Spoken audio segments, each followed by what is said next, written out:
Seja muito bem-vindo a mais um episódio do podcast Volte para Caixa. O meu nome é William Meller e, como sempre, eu estou aqui para convidar você para uma reflexão, uma conversa, onde nós juntos vamos caminhar, vamos devagar, vamos refletir sobre alguns pontos que podem fazer alguma diferença significativa na nossa carreira, na forma como a gente vem focando no nosso desenvolvimento pessoal e profissional e, por que não, no nosso conhecimento, naquilo que a gente quer desenvolver, melhorar na nossa vida. O objetivo, como sempre, é provocar para que você, assim como eu, busque formas de ser pelo menos 1% melhor todos os dias. 1% melhor? Ou até vou desafiar um pouquinho menos do que isso, 0,5% melhor a cada dia do que a versão que a gente foi ontem, aprendendo alguma coisa nova, evoluindo sobre algo que a gente antes não tinha muito conhecimento, não tinha muito entendimento. Se todo dia a gente conseguir evoluir um pouquinho, a gente caminha numa direção, um crescimento, uma curva muito interessante. Essa é a provocação que eu quero te fazer. E como sempre aqui esse podcast, ele te convida para reflexão sobre alguns temas que estão acontecendo ao nosso redor e que embora exista muito hype, muito barulho, muita discussão, esse é o momento de acalmar um pouquinho e refletir sobre o que está acontecendo, talvez com alguns exemplos do passado que nos mostram que as coisas não estão andando talvez tão rápido quanto a gente pensa, ou talvez esteja andando mais rápido do que a gente pensa. Essa é a ideia do podcast Volte para Caixa, fazer reflexões com você, tá bem?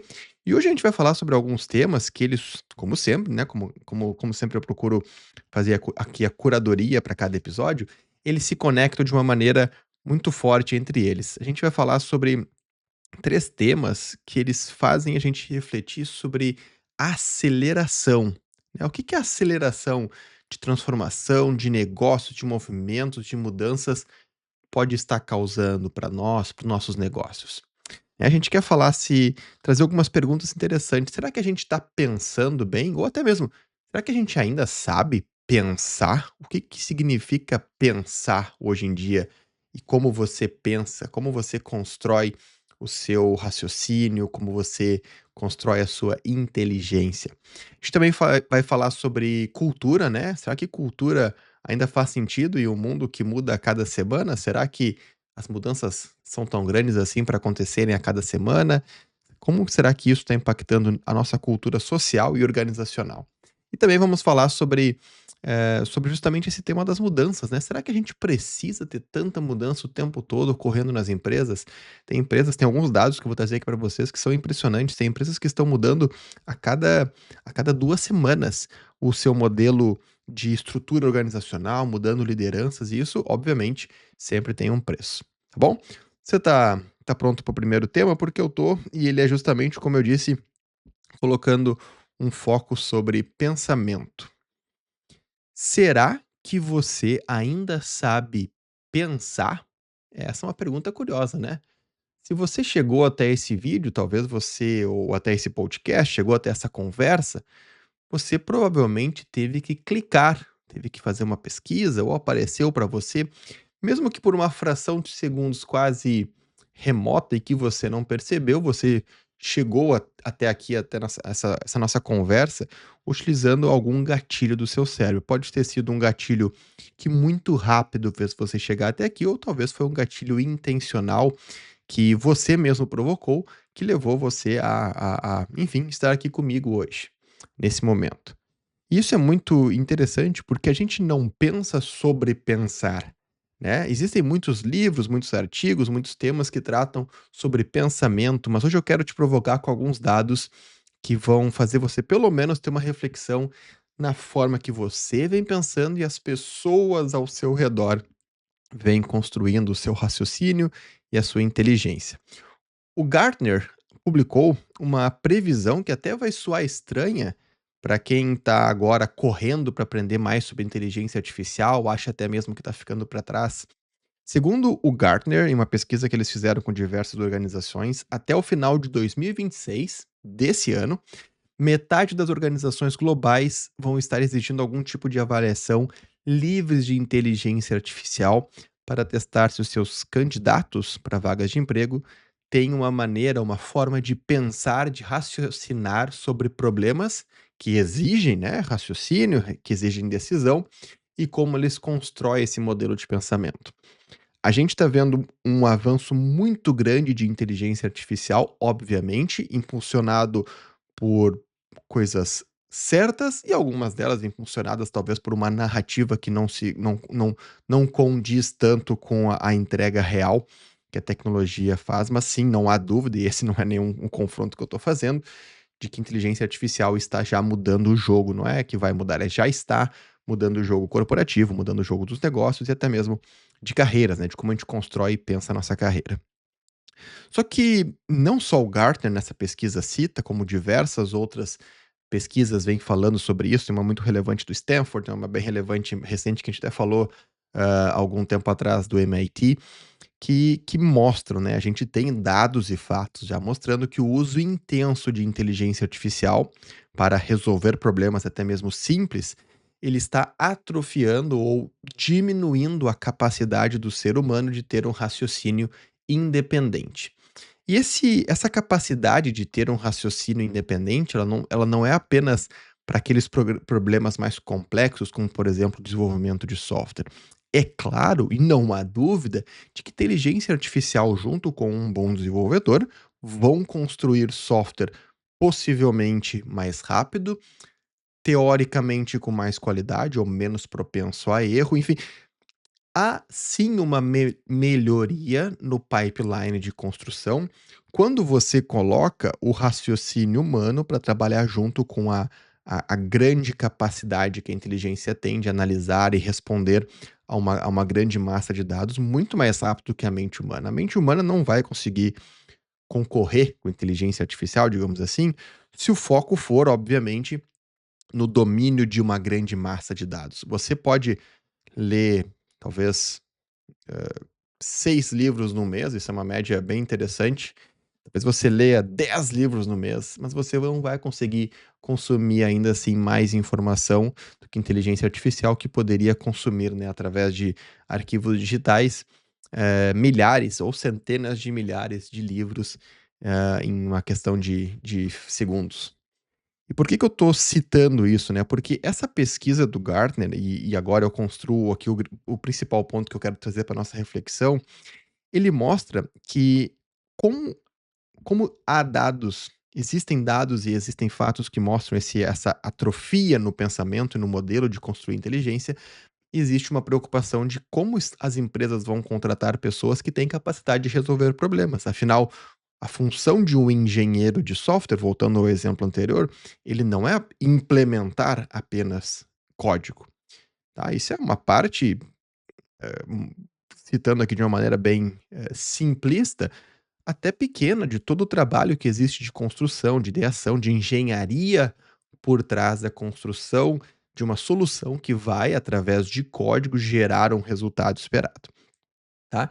E o Daryl Plummer, que ele é o chefe de pesquisa de inteligência artificial global do Gartner, ele apresentou essas previsões estratégicas de 2026 e a previsão, sendo mais específico, ele diz que a atrofia do pensamento crítico causada pelo uso de inteligência artificial generativa vai empurrar 50% das organizações globais a exigirem avaliações sem IA de seus candidatos para garantir que eles possam apresentar a forma como chegar à resolução de seus problemas, né. O termo que o Gartner usa nessa pesquisa, né, é o cognitive outsourcing, eles usam muito esse termo, que é justamente a terceirização da cognição, do pensamento para uma máquina.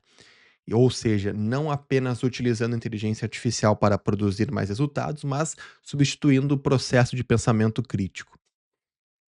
Isso é bem interessante, porque quando a gente para de utilizar um músculo, ele fica fraco, não é mesmo? Se você vamos supor que você vá para academia. Não sei se você está indo, mas se você não vai, você deveria pelo menos se exercitar. Vamos supor que você vai para academia e você trabalha muito os seus membros superiores, né, o braço, o peitoral, enfim. E você esquece de treinar as pernas, e você não exercita, você não sobe escada, você não está fazendo caminhada, suas pernas vão ficar mais fracas. E ao longo do tempo, ao longo de anos e décadas, a sua capacidade de utilizar esses músculos, as suas pernas, ela vai diminuir significativamente. Se você comparar a estrutura óssea e a estrutura muscular de uma pessoa de 50 anos que se exercitou e mantém exercícios como parte da sua rotina, com uma pessoa da mesma idade que não o pratica, você vai ver uma diferença muito grande, dados e fatos mostram isso, entre a estrutura óssea e muscular dessas pessoas, que vai levar a uma longevidade muito maior. Por que eu estou falando de pernas e músculos? Porque o mesmo vale para o cérebro.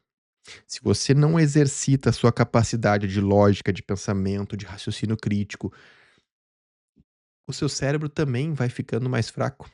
Isso é um fato. Isso já foi trazido pela neurociência, né, que o cérebro, como ele tem essa capacidade expansiva através das conexões entre os neurônios de construir mais conhecimento, quanto mais conhecimento eu coloco para dentro, principalmente com experiências diferentes e formas de exposição diferentes àquele conhecimento, mais capacidade o meu cérebro tem de fazer conexões e interpretar outros problemas.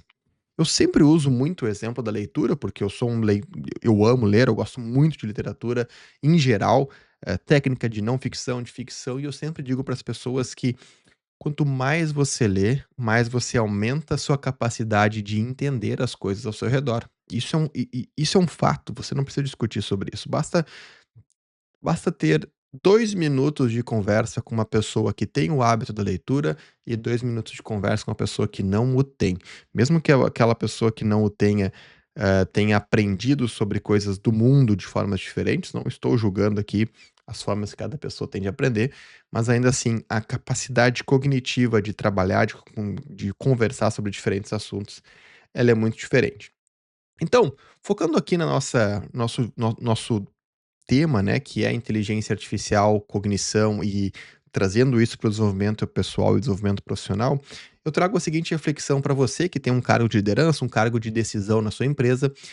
Como você vem refletindo sobre os modelos de contratação que a empresa, que o seu negócio vem utilizando, para garantir que você traga realmente profissionais que tenham capacidade de utilizar a inteligência artificial. A gente não quer profissionais fora, né, do que está acontecendo, do que é importante para o seu negócio. Eles devem saber dominar essas ferramentas, utilizar essas ferramentas. Tá tudo certo aqui no pipeline de contratação, olhando por essa ótica. Mas como você garante que esses mesmos profissionais têm a capacidade de pensar por si próprios, que eles estão entendendo os problemas que estão sendo resolvidos e principalmente que eles têm uma maneira de resolver os problemas que é adequada e vai se alinhar com o cargo que eles estão sendo contratados. E para você, para sua carreira, fica aqui o alerta que eu já fiz em vários outros momentos de nossas conversas. A forma como você utiliza inteligência artificial no dia a dia, no seu hábito de utilização das ferramentas, vai definir sim muito de como vai ser a sua relação com inteligência artificial na sua carreira. Se você realmente está vendo que tudo que você faz hoje no seu trabalho, no seu dia a dia, você consegue resolver com inteligência artificial, é você mesmo que está colocando uma arma apontada para você ser substituído ali na frente. Agora, se você vem utilizando a ferramenta como parte integrada do seu processo de construção de soluções, mas ainda assim existe você no processo, existe o seu pensamento, o seu raciocínio, a sua individualidade, os seus erros, porque os seus erros vão te ajudar a aprender. Isso, inclusive, é uma reflexão para outro vídeo. As pessoas estão cada vez com mais medo de errar, utilizando inteligência artificial para garantir que elas, né, enviem textos e enviem em qualquer tipo de material sem nenhum tipo de erro, quando na verdade o erro ele tem um fator natural humano de evolução, em várias áreas, tá? Mas é uma reflexão para uma outra conversa. Deixa aqui nos comentários se faz sentido a gente trazer esse tópico, tá bem? Então aqui essa é realmente a reflexão que eu queria fazer sobre esse tópico e provocar você a raciocinar um pouquinho, a refletir utilizando o seu próprio cérebro, não vai perguntar para nenhuma ferramenta, o que que ela acha sobre isso. Reflita sobre isso, dê uma caminhada sem tela, sem, nenhum tipo de conexão e reflita, nem que seja por 7 minutos, sobre a forma como você vem interagindo com essas ferramentas e como você vem garantindo que você ainda sabe pensar. Muito bem, e como sempre um tema ele vai conduzir ao outro, como sempre um tema ele puxa a conversa com o próximo, porque agora o nosso tópico, é falar um pouquinho sobre cultura. A gente acabou de falar de inteligência artificial, como as coisas movimentam rápido, então eu quero, perguntar para você: como você acha que a cultura da sua empresa, da sua organização, do seu negócio está sendo impactada por todas essas transformações que estão acontecendo e todas essas mudanças que acontecem tão rápido? Essa é uma reflexão bem interessante, porque a gente tem dados que estão mostrando, e já com, como eu disse, dados e fatos que mostram, um impacto muito grande dessa transformação acelerada que a gente vive nos últimos anos no mundo dos negócios, que realmente transforma internamente, de maneira no início invisível, a cultura organizacional. A Deloitte pesquisou mais de 9.000 lideranças em 89 países diferentes, uma pesquisa bem abrangente, e essa pesquisa foi colocada em parceria com a Oxford Economics. Então, além da abrangência, ela tem todo um peso aqui de pesquisa, séria que a Deloitte construiu junto com a Oxford, tá bom? E o relatório, ele chama, caso você queira dar uma pesquisada, é um relatório em inglês chamado From Tensions to Tipping Points: Choosing the Human Advantage.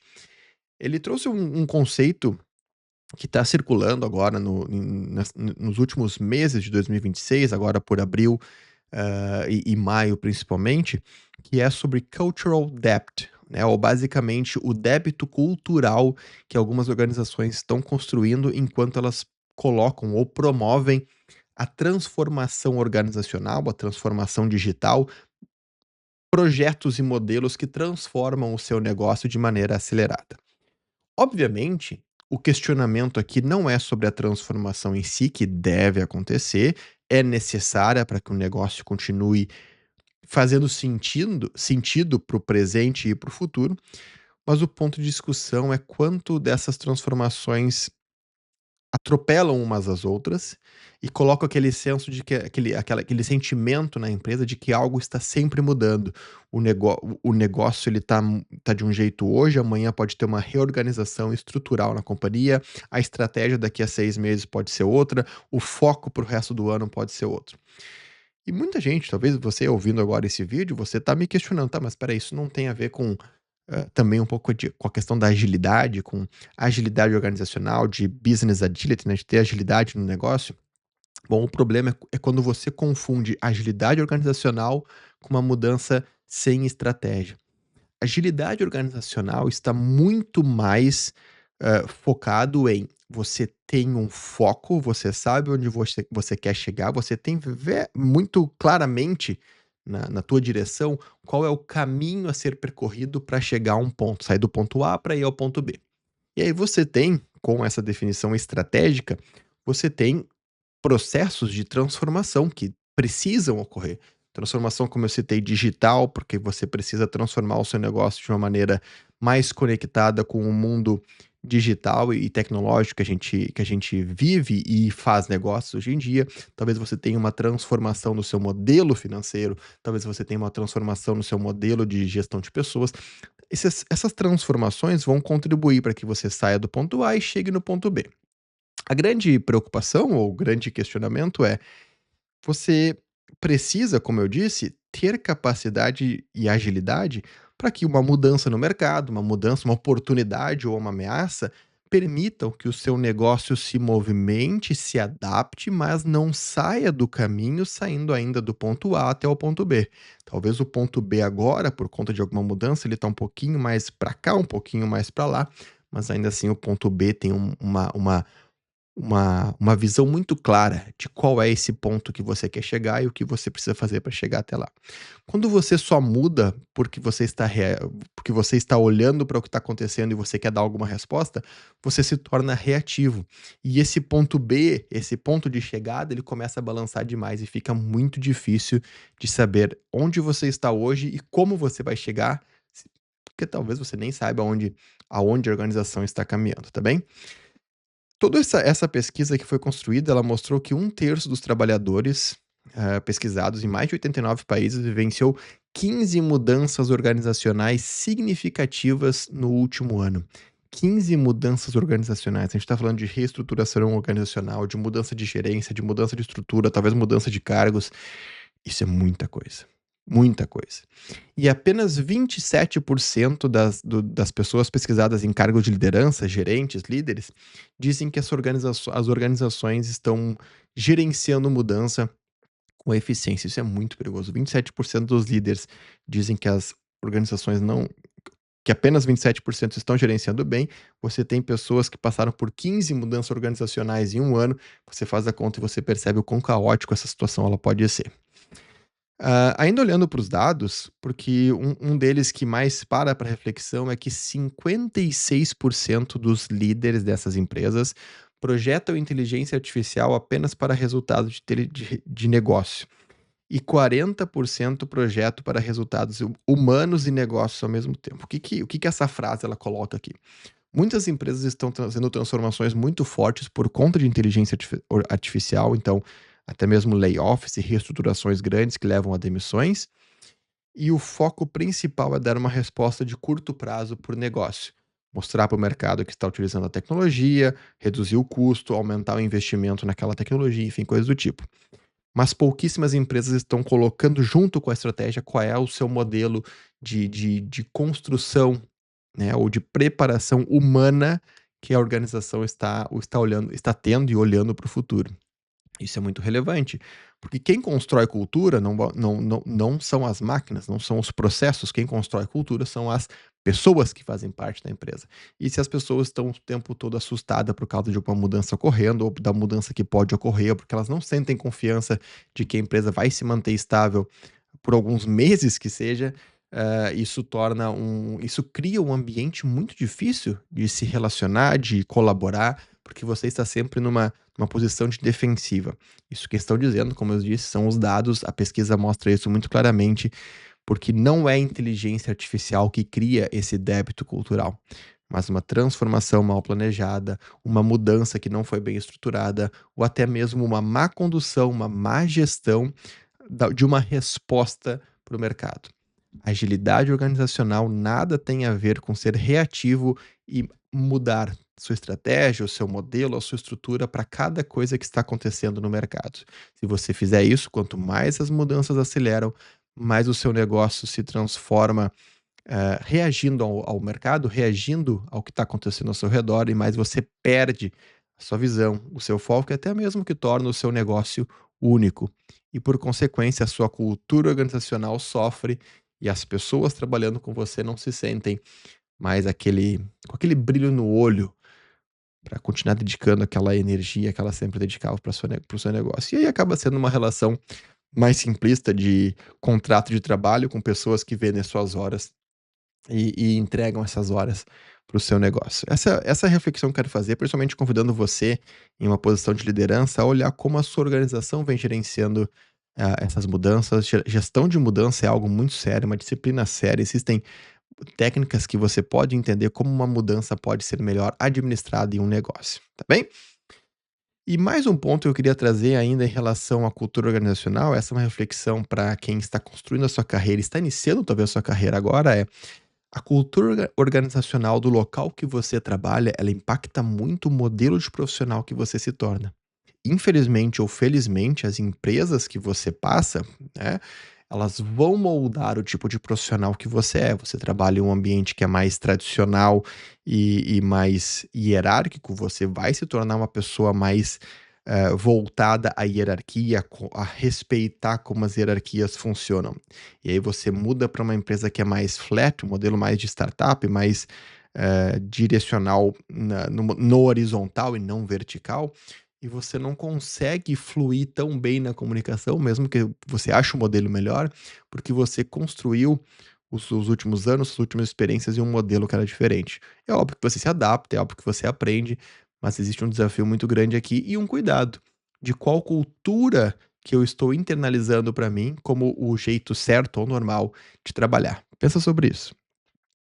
E por fim, o último dado que eu quero trazer, a última informação, é um pouquinho ainda falando sobre mudanças, porque aqui tem uma reflexão que vai manter o tema, mas ela traz alguns outros dados focando mais em reestruturações, tá bem? Será que você sobrevive a mais uma transformação e mais uma reestruturação organizacional? Essa é uma pesquisa-chave porque a SHRM, né, uma sociedade, voltada para gerenciamento de recursos humanos. Você sempre pode encontrar o link das fontes, aqui na descrição, você pode sempre encontrar aqui junto com o episódio, junto com o vídeo. Eles pesquisaram mais de 1.800 profissionais de RH e mais de 2.000 trabalhadores de diferentes áreas para construir um relatório que saiu agora em 2026 chamado State of the Workplace. Esses dados mostram que 72% dos profissionais pesquisados têm expectativas mais altas com seus empregadores do que nunca, ou seja, as pessoas têm expectativas em torno de carreira com o local que elas estão trabalhando. Mas, ao mesmo tempo, como a gente vem falando de mudança, de reestruturação, apenas 27%, né, isso é um dado da Deloitte, 27% das organizações estão mudando ou gerenciando as suas mudanças de uma maneira efetiva. Isso cria uma tensão que esse relatório chama da exaustão da mudança. As pessoas não conseguem entender como tudo isso consegue, como todo o negócio está se adaptando e mudando ao mesmo tempo e como eu vou me encaixar. E aí veja o gap que a gente tem. Pessoas com uma alta expectativa de construir uma carreira, de buscar uma oportunidade melhor naquela organização, enquanto a organização está mudando, está se readaptando. E a pergunta que eu fiz aqui no começo do tópico, que eu quero refazer é: será que você sobrevive a mais uma dessas transformações? Porque a grande pesquisa, quando a gente entra em tópico de inteligência artificial e como o mercado vem evoluindo rápido, é como as tecnologias são capazes de substituir ou não algumas funções. Quanto mais a gente estuda e entende o que está acontecendo com essas movimentações, a gente percebe que existem sim funções, algumas coisas que acontecem dentro da empresa, alguns processos que eles podem ser automatizados ou trazer mais inteligência com o uso da inteligência artificial e reduzir, se não a necessidade de ter alguém, pelo menos ter alguém dedicado somente para aquilo. Mas você, como profissional, você tem uma responsabilidade muito grande sobre isso. Também, tá? Não só sua. Mas qual que é a sua responsabilidade aqui, o que que você consegue influenciar? Você conhece muito bem o seu escopo de trabalho e como ele pode se expandir. Vamos supor que você seja um gerente de projetos, por exemplo. Você entende qual é o seu escopo de trabalho, quais são os seus limites, o que você precisa fazer, o que é esperado de você. E sabendo disso, você também consegue entender como que inteligência artificial, com um pouquinho de estudo e preparação, você consegue entender como que inteligência artificial poderia ajudar você a fazer o seu trabalho de uma maneira mais efetiva, substituir algumas coisas que você faz no seu dia para ganhar tempo, né, para você ganhar tempo para fazer outras e ser mais eficiente em outras áreas. E com isso, você constrói a sua relevância com a utilização de inteligência artificial. Se por outro lado você usa a inteligência artificial, mas você está alocando tudo para ela e ela está resolvendo as coisas para você, ela está cuidando do escopo do projeto, ela está cuidando da comunicação, ela está cuidando dos reportes, de tudo, você é quem está permitindo que a tecnologia te substitua. Você não está pensando, você não está raciocinando, você não está construindo conhecimento e você não está utilizando de uma ferramenta que é poderosíssima para melhorar ainda mais o seu impacto na organização. Como, a expectativa das pessoas vem aumentando muito em cima de construção de carreira, os profissionais, ele tem uma expectativa de que eles podem crescer nas empresas, e as empresas estão se readaptando o tempo todo, a gente chega aqui num momento onde as coisas começam a se debater aqui, né, a bater uma na outra. Essa expectativa, ela começa a ser frustrada muito rapidamente quando as pessoas veem que a empresa com todas essas mudanças, não parece ter um espaço para aquele tipo de carreira que a pessoa quer construir. Existem cargos de middle management, né, de gerente médio sendo cortados, existem outras funções sendo substituídas, e o profissional acaba ficando um pouco perdido. Qual será que é o meu próximo passo? Qual será que é o local que eu devo ir? E isso gera uma ansiedade organizacional muito grande. Qual que é a grande reflexão, então, que esse tema, né, da exaustão da mudança, ele traz para a gente? Tanto o relatório que fala sobre as mudanças organizacionais, quanto o relatório que fala dessa expectativa, dessa necessidade de de de precisar fazer ou de se readaptar, de construir a sua carreira ou adaptar a forma como você foca na sua carreira, como esses relatórios eles convergem para uma mesma mensagem, que é as coisas estão mudando rápidos, mas você ainda tem tempo de puxar essa mudança e ter o controle ainda sobre como ela vai impactar o seu cargo, como vai impactar o seu dia a dia profissional, como essas coisas estão convergindo, a gente tem um momento muito grande que a gente deveria olhar com carinho para qualificação. Qualificação por quê? Porque quanto mais preparado e mais entendidos a gente consegue ser sobre a tecnologia, sobre o que está acontecendo no mercado, sobre o que está acontecendo ao nosso redor, mais preparado a gente consegue ser para reagir e reagir proativamente, não reativamente, não apenas reagindo a uma movimentação, não apenas reagindo a algo que surgiu e como um hype a gente começa a correr em cima daquilo. Se você se sente esgotado por causa do excesso de mudança na sua empresa, você não está sozinho também.